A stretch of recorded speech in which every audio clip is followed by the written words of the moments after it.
La guerre des États-Unis, c'est le titre du nouveau Marianne en kiosque cette semaine. Le crime de Poutine et la stratégie des États-Unis.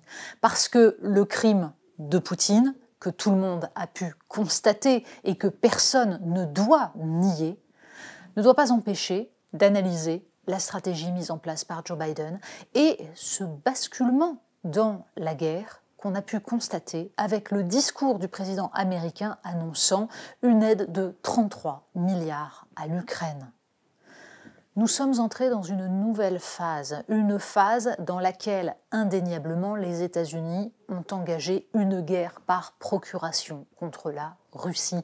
Jamais pendant la période de la guerre froide, on n'avait vu à ce point les États-Unis et la Russie proches d'un affrontement direct. Les performances de l'armée ukrainienne sont d'ailleurs là pour le démontrer. Les difficultés de l'armée russe s'expliquent par le fait que l'armée ukrainienne est entraînée, armée, efficacement. On peut s'en réjouir, bien sûr, parce que c'est cela qui a empêché l'avancée indéfinie de l'armée russe. Pour autant, la question à se poser aujourd'hui, c'est celle des buts de guerre. C'est celle aussi de l'idéologie qui prévaut chez les démocrates américains et qu'on entend ça et là dans les discours non seulement de Joe Biden, mais d'Anthony Blinken ou de Lloyd Austin.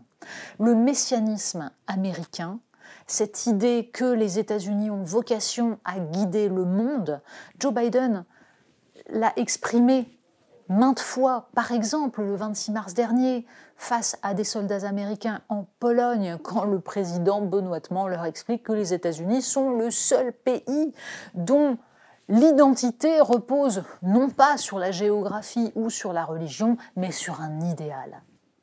Cette vision profondément simpliste du monde est celle qui est en train de s'imposer non seulement aux États-Unis, mais en Europe. Et c'est bien là le sujet. Il s'agit de se demander comment l'Europe est entraînée à la suite des États-Unis dans une confrontation que le reste du monde n'analyse pas avec notre prisme. Aujourd'hui, comment éviter l'escalade? Comment faire en sorte d'aboutir à plus de paix et de sécurité? Comment éviter qu'un Vladimir Poutine acculé n'aille un petit peu plus loin dans la déraison et la monstruosité? C'est tout cela qui se pose. Le problème est que les médias en Europe en général, en France en particulier, n'osent même pas se poser la question. Il est d'ailleurs intéressant de voir la différence d'analyse tout simplement entre les médias dans leur quasi-totalité et par exemple Emmanuel Macron lui-même, dont on voit bien par ses déclarations, par sa politique, qu'il n'est pas dans cet atlantisme total qui se déploie aujourd'hui dans les commentaires.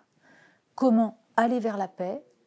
Comment analyser exactement les actions et l'escalade verbale américaine? C'est tout cela qu'on trouvera dans Marianne.